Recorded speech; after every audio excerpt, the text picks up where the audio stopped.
Welcome to the NancoVerse podcast. In today's episode, we will be talking about the Gyanvapi Mosque issue. We will be going into some of the details about the recent archaeological survey of India's findings, especially in the context of the recent Ram Mandir that has been established in Ayodhya. Now, this new topic has come around for the Gyanvapi issue. So we will be just going down the rabbit hole a little bit and understanding where it stands and what the history of the entire issue is. On the episode, we will also be talking about the black tigers of Simplipal in Orissa, in Odisha. I did not know that there are black tigers as well. So this is something really interesting, and I would love to talk about this topic and bring it to you guys as well.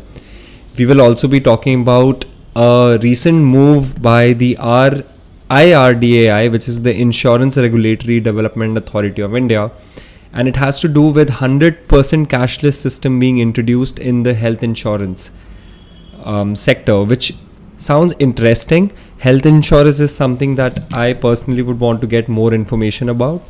It is something of utmost importance to people, especially people who are anxious not just about their own health and the protection that one mentally needs as well, to know where one needs to go. If you're unwell, if you get into an accident, if you have a procedure to do, health insurances can lead to a little bit of anxiety relief.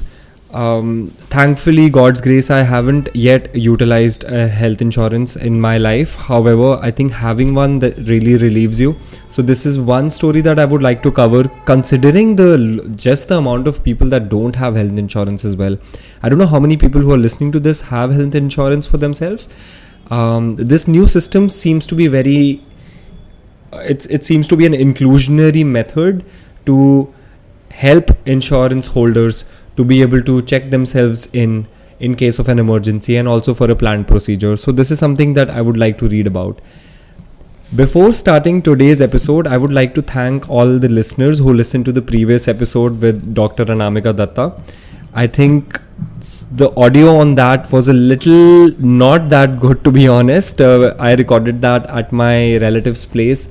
Anamika had a little bit of a tight schedule and I had to just go and meet her. She was going back to Germany the next day. Anybody who listened to this, thank you. And anyone who is interested in knowing a little bit about German culture, how is it for an Indian moving to Germany? She actually became a German citizen recently as well. So her experience, I tried to get a few some information for my listeners out there. I admittedly interrupted her a lot. I was a little bit on the edge that day, I'll be very honest with my listeners. However, I think there is still some value in that episode. So please do check out NancoVerse 36 with Dr. Anamika Datta. And now on to the topics for today. The first topic that I would be covering on today's episode is the 100% cashless system that has been introduced by the IRDAI. I don't know why do I always start with R with this regulatory body, which is the Insurance Regulatory Body, the Development Authority of India, IRDAI, which has come out with a new system which will offer 100% cashless treatment to policyholders. I would like to know my listeners' thoughts on health insurances. What has been your experience in the marketplace? Which health insurance do you have? Have you had the experience of getting any reimbursements from health insurance companies? I think any exchange of such ideas would be really helpful. I am aware of some service providers out there like Ditto Insurance that gives people advisory basis their requirements on what sort of health insurance they should be taking. I'm sure they charge some fees for that advisory that they give as well. Health insurance is a topic, as per some data that I pulled out before doing this podcast, I think only somewhere around 8 to 9% of the working population in India has health insurance, which is quite surprising in terms of, it's not really surprising because we are a big country. However, I would think that we are moving towards a place where people are more secure about their health. Considering majority of the population in this country comes from an economic backward challenging perspective, paying health insurance premiums is something that is not affordable to most of the people. The people who can afford health insurance are also a little wary of going in for a health insurance because they just don't know, especially young adults, they don't know the information They don't know how much money they're going to have to be paying. What are the benefits of getting a health insurance? And a lot of times, salespeople in insurance places, they don't really want to customize what the need and requirement of a person at a given point in time is. They just want to sell a product. Health insurance is a cost like any other cost. There are some privileges and some relief that you can buy out by knowing that, hey, I have this health insurance, and if something happens to me or my loved one, I can go to this X place and get some form of subsidized treatment, if not 100% free. As they say, insurance documents are subject to the terms and conditions. I think one should do their due diligence before getting any health insurance. There are a few out there that I'm aware of. There's HDFC Ergo, there is Niva Bupa, there's IFCO Tokyo, a few others. As I said before starting this episode, I would love to hear anyone who has gotten a health insurance and what their experience has been with that. Considering the state of the government hospitals in this country, as I've covered in some of the topics before, it's just absolutely disastrous. One can even listen to the episode I did with Dr. Hind, where he was talking about how abysmal the state of government hospitals is. And any of my listeners who have been to a government hospital can testify to the same thing. So getting a health insurance does seem to be an important cost that people need to bear. However, this new step by the IRDAI seems to be quite interesting, and I would like jump right into it. This is a story in the Indian Express by George Matthew, and the headline goes, "Why 100% cashless system could be a health insurance game changer." A game changer. Let's change the game. Before playing the game, one should know the rules of the game. So here we are. From Thursday, which is tomorrow? Oh no, day after tomorrow. Yeah. From Thursday, all general and health insurance companies have begun to offer 100% cashless treatment to their policy holders. This step, which has been initiated by the IRDAI for the third time, for Lord, Insurance Regulator and Development Authority of India. I do not think I'll ever be able to pronounce this correct in my life. However, IRDAI is something that most people have heard about. It's the Insurance Regulatory Development Authority of India, is expected to boost insurance penetration in the country and make things easier for policyholders and hospitals by getting rid of delays and disputes that are often seen during the processing of reimbursement claims. The last thing one wants to do is to get through the hassle of reimbursements and all of these processing timelines when someone's in the hospital. Like, imagine you're just like there wanting treatment, and you're being asked to do 100 things other than just recovering and recuperating from whatever that brings you into the hospital. So whatever can make that better, it seems to be an interesting move, and let's get deeper into it. How will the system work? Essentially, the policyholder can get treatment in any hospital of their choosing without having to put down any money upfront, even if this hospital is not in the network of the insurance company that has issued the policies. So that's nice. Like, it's not necessarily important that the hospital is part of the policy that you had bought. The insurer will pay the hospital on discharge according to the terms of the policy. So the insurer and the insuree. So the insurer is the company, and insuree will be the person who gets it. I mean, I'm just making up the word insuree. Somebody correct me if I'm wrong here. So what this is essentially the policyholder can get treatment in any hospital of their choosing without having to put down any money upfront, even if this hospital is not in the network of the insurance company that has issued the policy. The insurer, which is the insuring company, will pay the hospital on discharge according to the terms of the policy. The General Insurance Council, the apex body of general insurers, which is coordinating the cashless everywhere. This is the initiative, cashless everywhere system, has said the customer should intimate the insurance company at least 48 hours ahead of the admission to the hospital for a planned procedure. So if you have a planned procedure, you should let your insurer know 48 hours before admission to the hospital, no matter which hospital it could be. So this is essentially removing this entire list of hospitals that an insurer provides to you. You can go to any hospital, let them know 48 hours before if you have a planned procedure. For emergency treatment, the customer should intimate the, I keep calling imitate, Intimate is when you let somebody know about something. So for emergency treatment, the customer should intimate the insurance company within 48 hours of admission. The claim should be admissible as per the terms of the policy, and the cashless facility should be admissible as per the operating guidelines of the insurance companies, the council said. Segar Sampath Kumar, Director of Health Insurance GI Council is the General Insurance Council, which is the apex body of general insurers, said 100% cashless system will be backed up by a technological platform with the aid of National Health Authority, which is the NHA, the body that is responsible for implementing Ayushman Bharat Pradhan Mantri Jan Arogya Yojana, the central government's flagship public health insurance assurance scheme. Apart from a tech platform, the new system also needs significant standardization of rates and services. So they're going to be coming up with a new tech platform which is going to be collaborating, which is going to be also part of the Ayushman Bharat Yojana, which provides health insurance to a lot of people in the country. So that's interesting. So they're trying to make it a little regular and standardized, it seems. What is the currently existing situation? So what are they trying to solve here? The cashless facility has so far been available only at hospitals where the insurance company has an agreement or tie-up. If the policyholder goes to a hospital where the insurance does not have a tie-up, she has to pay out of her pocket and then file a claim with the insurers for reimbursement.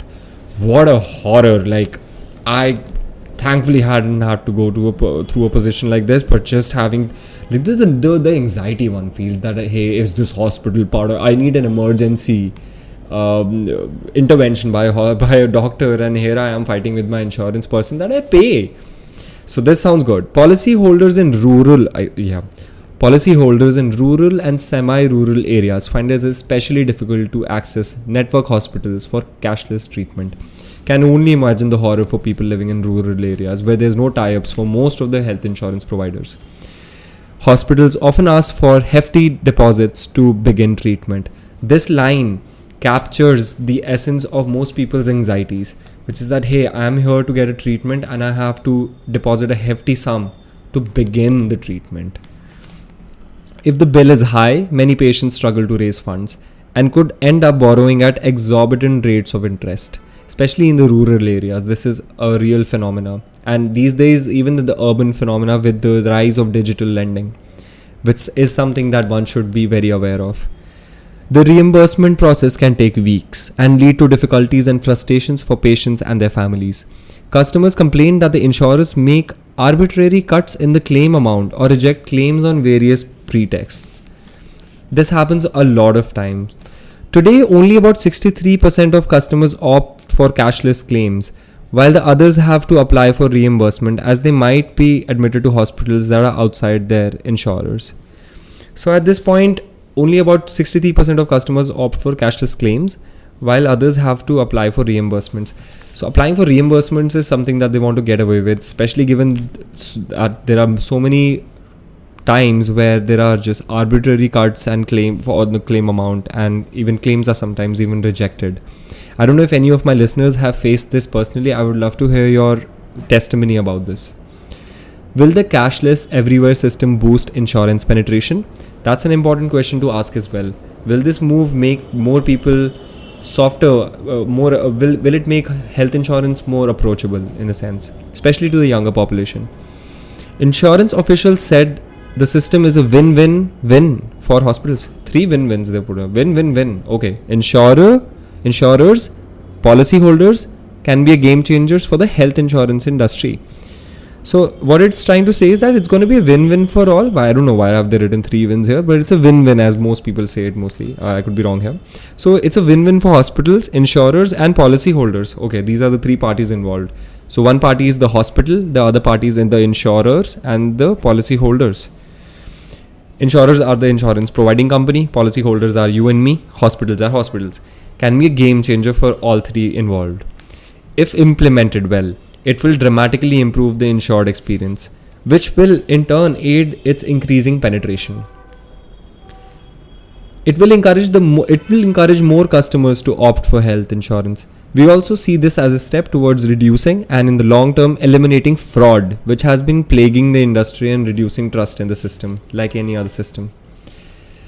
Sudeep Indani, National Head Health and Insurance Benefits, Hoden Insurance Brokers, said, a quote from a person, "If this is successful, it will be an excellent move. There will undoubtedly be some glitches initially, but once resolved, it will be a fantastic thing for the insured." Sounds good. What must customers keep in mind? This is an important question. Before getting into any policy, I think one should really get into the details of the policy. I don't know how simplified it is for people to be able to understand the terms and conditions. Sometimes even the most educated and well-read people are not exactly sure about what their rights are when it comes to their policy.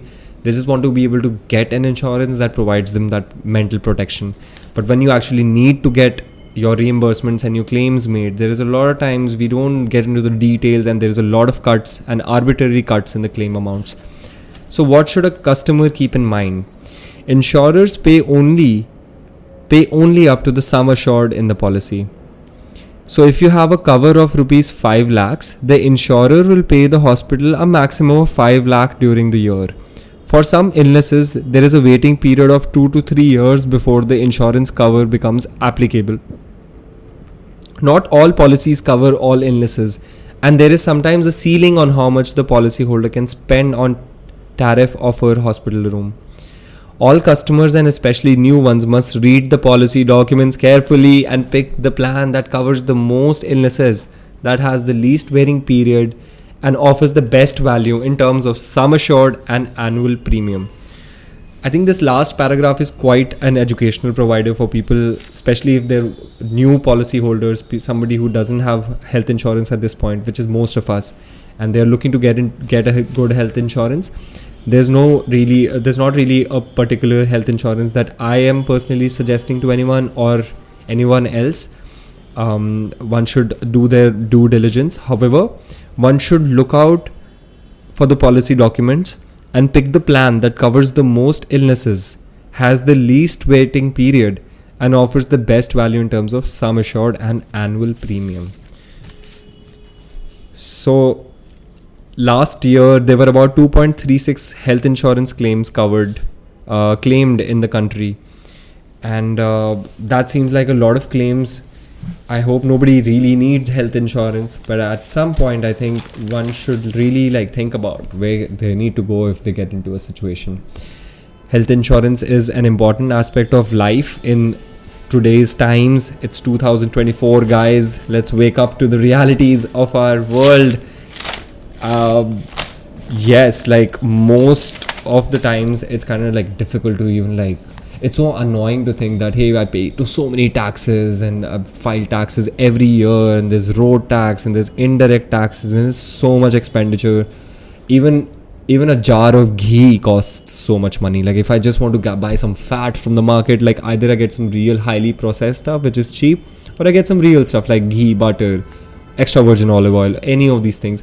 All good stuff costs, and it just blows my mind a little bit every time I think about this. Just the rising cost of living.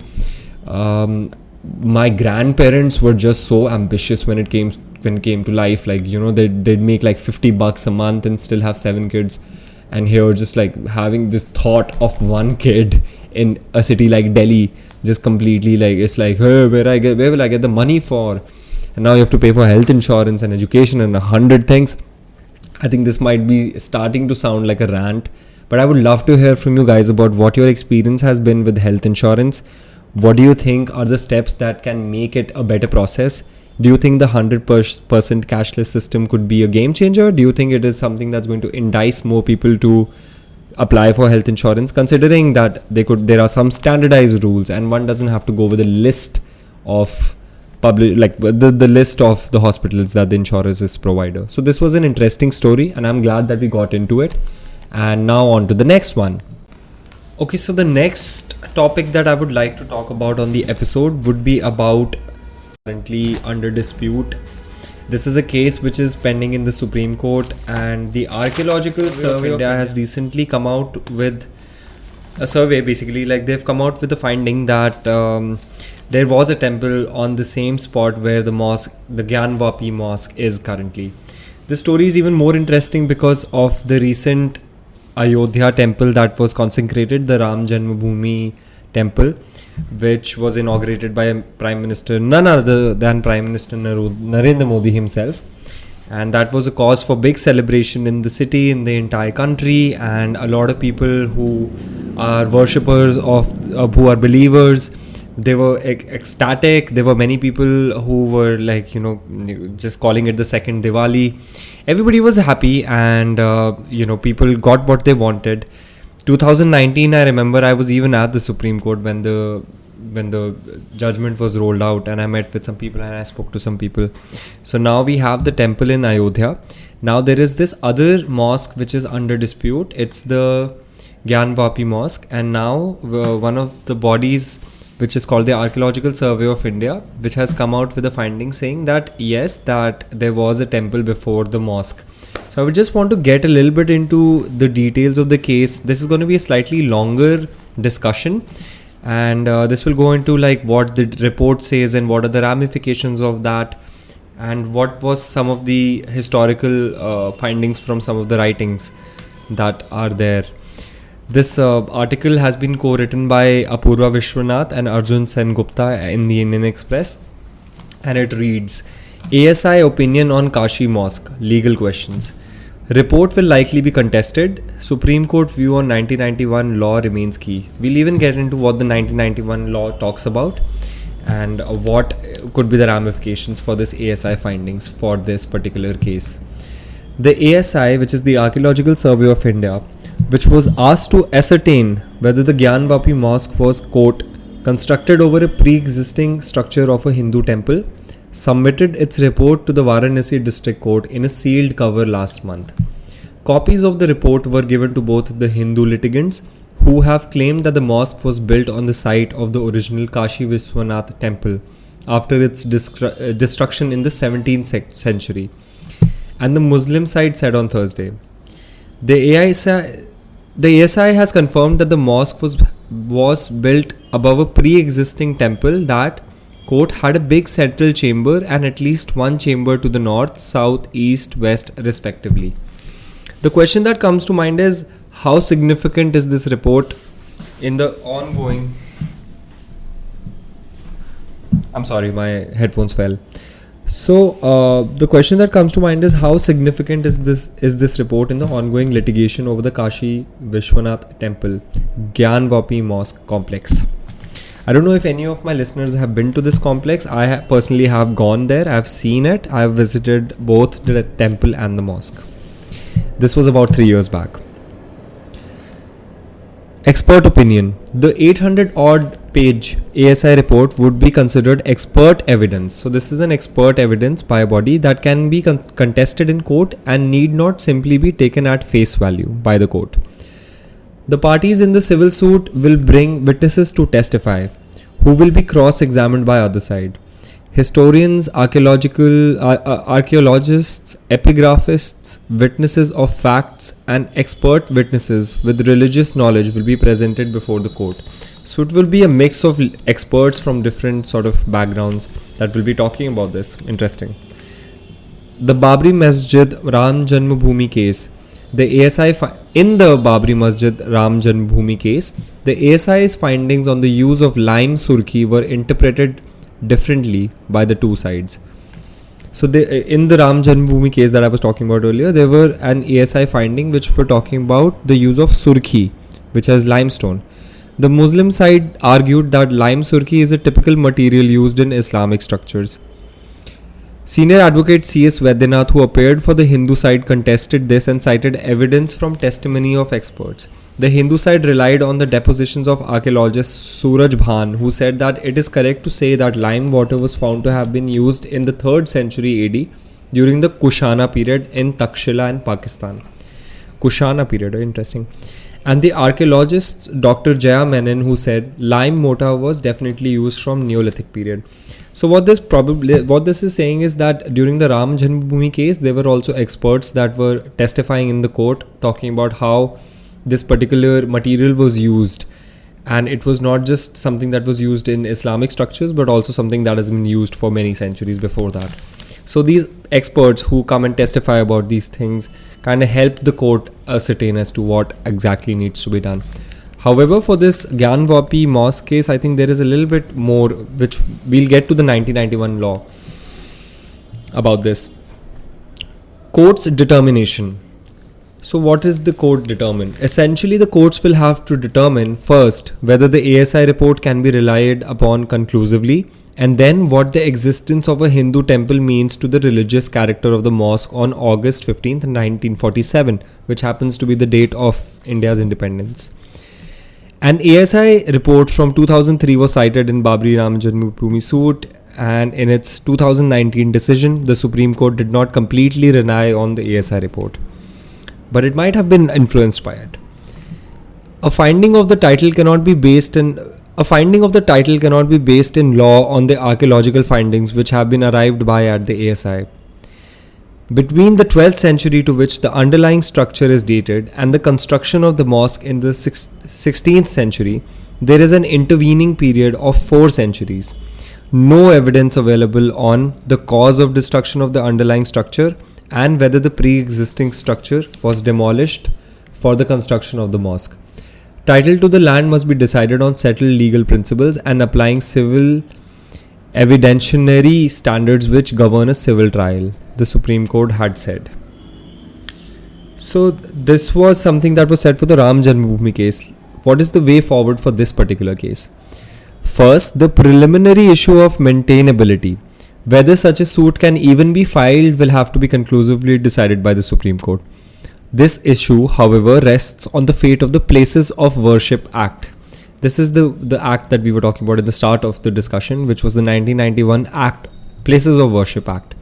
Sections 3 and 4 of the Act, which was enacted in wake of the Ram Janmabhoomi movement in 1991, essentially declared that the religious character of a place of worship shall continue to be the same as it was on August 15, 1947.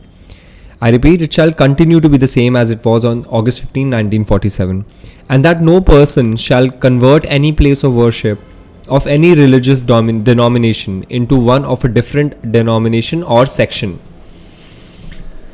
The then existing disputed structure in Ayodhya was the sole exception to this law. So for Ram Janmabhoomi case, the court made a sole exception to this law. The ASI report is not material to the title case since the timeline that the 1991 Act sets is the date of independence.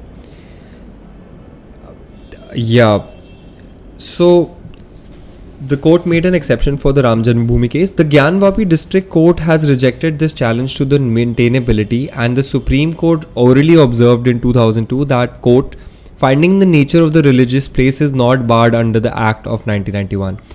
So it doesn't really bar a court from wanting to find the nature of a building. What is it like? Is it a Muslim structure? What was the historical background behind the whole thing? Some people are like, hey, why should there be even a study by the ASI on this? Maybe it's a good idea to get to know. One should know all the facts.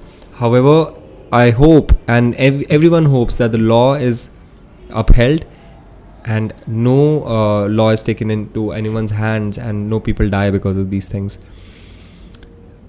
The Supreme Court is yet to hear final arguments to decide the preliminary issue of whether the 1991 Act bars even the filing of such a plea.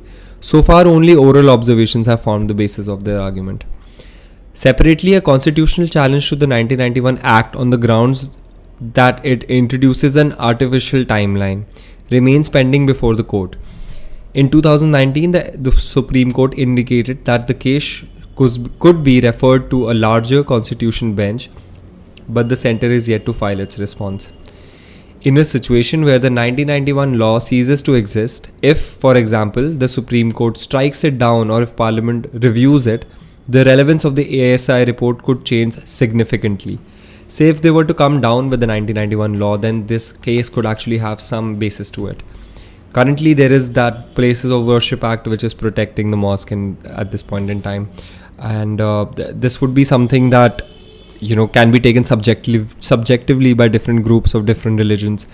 What I'm genuinely just trying to do is get to know as much information as I can about something that happens to be topical. And it is also something that affects a lot of us mentally in terms of understanding what is actually happening in these cases. And one can have their own personal subjective opinion that this should happen or that should happen, but it should definitely come from a place of knowledge. In a situation where the 1991 law ceases to exist, if for example the SE strikes it down or the parliament reviews it, the relevance of the ASI report could change significantly. In the 2019 Ayodhya judgment, the SE said that the 1991 law was, quote, a basic feature of the constitution. So if it was a basic feature of the constitution, then what happened? Quote, the state has, by enacting the law, enforced a constitutional commitment and operationalized its constitutional obligations to uphold the equality of all religions and secularism, which is a part of the basic features of the constitution. The court said, the Places of Worship Act imposes a non-derogable obligation towards enforcing our commitment to secularism under the Indian Constitution. The law is hence a legislative instrument designed to protect the secular feature of the Indian polity, which is one of the basic features of the Indian Constitution. It said, Ram Janmabhoomi being an exception for this, which has led to what it has led to, the temple being built. Non-retrogression. What is non-retrogression? That's interesting. So, a non-retrogression means that the government may extend protection beyond what the constitution requires, but it cannot retreat from that extension once made. It's like a protection that the government provides you in a sense. Non-retrogression is a foundational feature of the fundamental constitutional principles, of which secularism is a core component. The Places of Worship Act is thus a legislative intervention which preserves non-retrogression as an essential feature of our secular values. So, the Places of Worship Act 1991 is a legislative intervention which preserves non-retrogression. So, non-retrogression in its purest form holds that government may extend protection beyond what the constitution requires, but it cannot retreat from that extension once made. Interesting. So this was the legal part of things. I would want to get a little bit into the history side of things, and what are some of the documents, what are some of the writings in the past that have talked about this mosque and this temple, and how is it being seen in that sense? Like, what was the time like, and what was the background under which this Mughal ruler decided to take down this temple, if it ever happened? And if it did happen, it's something that is like, there is definitely a good and bad to these things. The land remains the same, people come and go, and there is a lot of religious sentiment that is prevalent in the population, which is obviously something that also leads to a lot of like societal integration, and people are able to interact with each other on a social level and be share some cultural values in a sense. And now we also have a situation where there are some historical findings that are coming out, and people are emotionally charged about it. Getting into the history of the Gyanvapi Mosque and the Hindu temple which is there, the Kashi Vishwanath Hindu temple, which used to be there, which is now there as well, but a very small building. So just getting into a little bit of the history of the whole thing. The temple that Aurangzeb raised, evidence from history. So what is the evidence from history? And everybody keeps talking about this. Aurangzeb did this, Aurangzeb did this. But who documented it and what was written? Let's get into it. The archaeological survey has concluded that there existed a large Hindu temple prior to the construction of the existing structure at the Gyanvapi Mosque in Varanasi. The ASI has said it has relied on scientific studies and observations. There is also ample textual evidence that supports its conclusion. So we'll be getting it a little bit into the textual conclusions and what are some of the books that have talked about this. The 1669 Farman. There is a book, the year 1669 Farman. A temple that stood adjacent to the existing Kashi Vishwanath temple is thought to have been raised on the orders of the Mughal Emperor Aurangzeb, and the Gyanvapi Mosque erected on its ruin. The most popular primary sources cited for this is Saki Mustaid Khan's Masir-e-Alamgiri. So this is Saki Mustaid Khan's Masir-e-Alamgiri. So like the pronunciation, I might be getting this wrong. Masir-e-Alamgiri. a Persian language chronicle written shortly after Aurangzeb's death in 1707. The ASI report refers to historian Jadunath Sarkar's 1947 translation of the text. So Jadunath Sarkar did a translation of Masir-e-Alamgiri. Quote, His Majesty Aurangzeb, eager to establish Islam, issued orders to the governors of all the provinces to demolish the schools and temples of the infidels, and with the utmost urgency put down the teaching and the public practice of religion of these misbelievers, says the Masir-e-Alamgiri.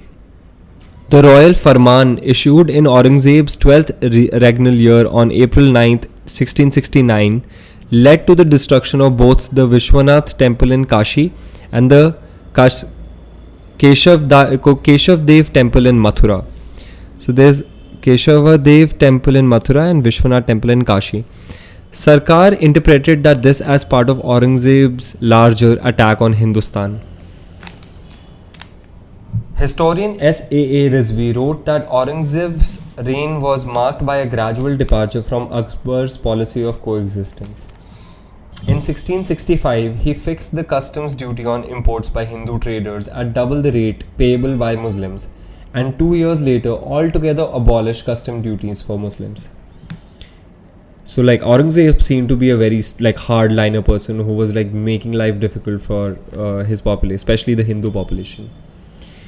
Quote, in January 1669, the wedding of Prince Azam, the third son of Aurangzeb, offered the emperor a chance to show his orthodoxy by issuing innumerable puritanical ordinances. Rizvi wrote in The Wonder That Was India, Volume 2. A general order to demolish temples and Hindu centers of learnings was issued. The celebrated Vishwanatha temple of Banaras and the Keshava Rai temple of Mathura, which had been presented with a stone railing by Dara Sukhon, were reduced to ruins. This policy was implemented even in remote East Bengal, Palamau, Rajasthan, later in the Deccan as well. For context, Dara Sukhon was a prominent figure in the Mughal dynasty. He was born to the Mughal Emperor Shah Jahan and his brother and the brother of the Emperor Aurangzeb. So Dara Sukhon was the brother of Aurangzeb, and he had presented something to a throne, a stone railing by Dara Sukhon, which was completely reduced to ruins by his brother Aurangzeb. Good job, Aurangzeb. What the hell you did, man? Can't you just tolerate a little bit? What we need to do at this point, again, questionable. So what were the political motives back in the day? Historian Richard Eaton argued that the 1669 Farman was not a general order of the immediate destruction of all temples. Rather, it was targeted at those institutions where a certain kind of teachings had been taken place. Eaton pointed to a line from the Masir-e-Alamgiri saying Aurangzeb had learnt that in certain places, and especially at Banaras, the Brahmin misbelievers used to teach their false books in their established schools. And the admirers and the students both Hindu and Muslim used to come from great distances to these misguided men, is what he called them. Historian Satish Chandra wrote that Aurangzeb began to look upon temples as centers of spreading subversive ideas, that is, ideas which were not acceptable to the orthodox elements. There is also a theory that Chhatrapati Shivaji's humiliating escape from Mughal custody in Agra provoked Aurangzeb to order the destruction of the Kashi temple as retribution. In 1669, there arose a rebellion in Banaras among landholders, some of whom were suspected to having helped Shivaji, who was Aurangzeb's arch enemy, escape from imperial detention. Shivaji was captured by Aurangzeb and he escaped, and this led to a retribution act by Aurangzeb, some historians claim. Historian Audrey Trushuk wrote, Aurangzeb brought the bulk of Banaras's Vishwanatha temple down in 1669. The temple had been built during Akbar's reign by Raja Man Singh, whose great-grandson Jai Singh many believed helped Shivaji flee from the Mughal court in 1666. Chandra agreed that in case of conflict with local elements, Aurangzeb now considered it legitimate to destroy even long-standing Hindu temples as a measure of punishment and as a warning. Gyanvapi Mosque erected. The mosque at the site of the destroyed temple likely came up in the 1670s or 80s. A part of the ruined temple's walls incorporated into the building. This reuse may have been a religiously clothed statement about the dire consequences of opposing Mughal authority. Unlike the Shahi Eidgah built over the destroyed Mathura temple, the Gyanvapi Mosque's patron remains unknown. It does not find mention in Mughal court documents. The present-day Kashi Vishwanath temple was built next to the mosque by Queen Aliya Bai Holkar in the 18th century. That's interesting. So a Holkar led to the Kashi Vishwanath temple, which is next to the Gyanvapi Mosque at this point. So I would urge my listeners to think for themselves what is the right and the wrong, what do they feel about it. The facts are out there for people to judge subjectively. The case is already ongoing in the Supreme Court. We have just had the Ram Janmabhoomi temple, Ayodhya temple, that has been consecrated to a great delight in the country. And even after that, Prime Minister Narendra Modi launched the Solar Rooftop Initiative, which was also something of a lot of interest to people.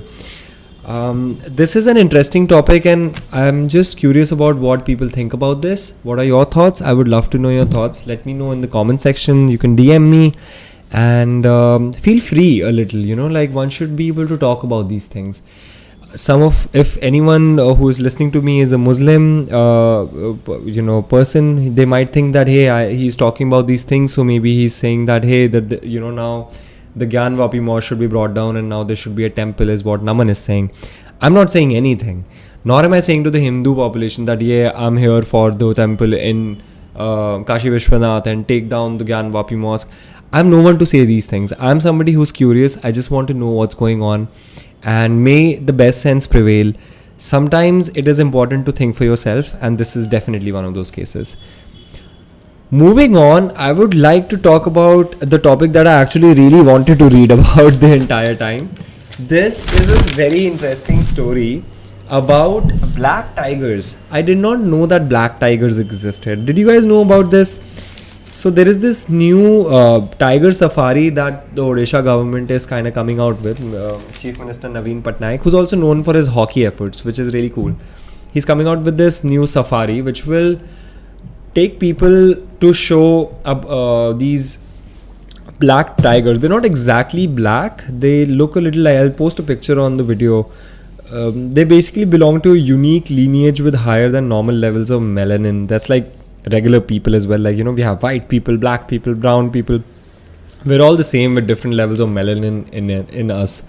So this is an interesting story, and I would just like to read a little bit about it, because I think the previous topic was a little heavy-headed, and this would be nice to just kind of think about tigers, and that's something I really enjoy. I love wildlife. When was the last time you guys saw a tiger? I think the last time I saw a tiger was in my dreams, man. Damn, fuck. But anyway, behind Odisha's plan of a safari around this famous black tigers of Simplipal. Odisha will start a melanistic tiger safari near Simplipal Tiger Reserve, Chief Minister Naveen Patnaik has announced. So melanistic is again that word that we're using again, which denotes their unique lineage, which has a little bit of high levels of melanin, so they look darker. And they look so cute though, but you don't want to be in front of a tiger, man. It's going to eat you up, it's going to eat your head, and not even burp. The state government's plan has received an in-principle approval from the Technical Committee of the National Tiger Conservation Authority, the national body for the conservation of the big cat. As of now, the safari is likely to be ready for visitors by October this year. So what are melanistic tigers, one would ask? Melanism is a genetic condition in which an increased production of melanin, a substance in the skin that produces hair, eye and skin pigmentation, results in black or nearly black skin, feathers or hair in an animal. Many Royal Bengal tigers of Simplipal belong to a unique lineage with higher than normal levels of melanin, which gives them black and yellow interspersed stripes on their coats. These tigers are not entirely black and are therefore more accurately described as being pseudo-melanistic. The STR, which sprawls over 2,750 square kilometers in Odisha's Mayurbhanj district, is Asia's second largest biosphere and the country's only wild habitat for melanistic Royal Bengal tigers. So STR is Simplipal Tiger Reserve. So when they say the STR, which sprawls over 2,750 square kilometers, is Asia's largest biosphere, second largest biosphere reserve, which is interesting. What makes tigers pseudo-melanistic? What makes tigers melanistic? According to research co-authored by Uma Ramakrishnan and her student Vinay Sagar from the National Center of Biological Sciences, Bengaluru, a single mutation in the gene transmembrane aminopeptidase Q, transmembrane aminopeptidase Q causes the black tigers to develop stripes that seem to have broadened or spread into the tawny background. Tawny spelled as Tawny. Interesting word. What does this mean? So tawny means Tawny means an often orange, brown or yellowish brown color. Okay, interesting. Nice new word. Genetic analysis of other tiger populations in India and computer simulations suggest that the Simplipal black tigers may have arisen from a very small founding population of tigers and are inbred. The STR cats, STR again, not to confuse, Simplipal Tiger Reserve cats, live isolated from other tigers, because of which they breed among themselves. Sampling revealed a high frequency of the mutation in Simplipal and the absence in all other tiger populations. Population genetic analysis confirmed few tigers in Simplipal and its genetic isolation with poor gene flow, the researchers said. So this incestuous behavior is leading them to become a source of tourist attraction. Interesting. There are about 10 melanistic tigers. Damn, that's really less. Why has Orissa come up with this plan? The safari aims to allow wildlife conservationist researchers and enthusiasts to see the rare big cats from up close and to create awareness about the need for their conservation. The sighting of the tigers is difficult in STR because of its vast area, and the safari has been proposed as an added attraction for visitors to Simplipal. So this is an interesting story. I feel like one would be quite blessed to be able to see something like this. Like, how many of my listeners are interested in going to these places? I definitely am. I would be very interested in going to this reserve in Orissa, which is the Mayurbhanj, in the Mayurbhanj district, and has these black tigers. Interesting. Guys, thank you so much for listening to today's podcast. I hope my listeners are doing well. I hope everyone's feeling healthy, strong, stable, secure. Time really flies and one doesn't really know when things kind of you don't really have any control about what's going on in your life. A lot of times it's just very important to keep our eyes open, keep our body fit, strong, stable, secure, so that we are able to breathe well, be there for our loved ones, be there for ourselves. Today I took a 40-minute walk and it felt really nice. Like, I simply stepped out of my house and I put out a timer ki bhai I'm going to walk for 40 minutes.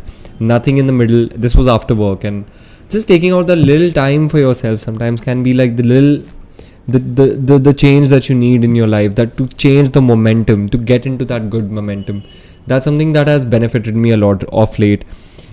Taking out 10 minutes to meditate is something that I've been trying a lot as well, and I feel a lot more centered when I do that. On a day when I take out just 10 minutes, like say after waking or say after a long work day, just take 10 minutes, keep your brain calm, let the thoughts come, let the thoughts go, breathe, feel your lungs, and that feels so good.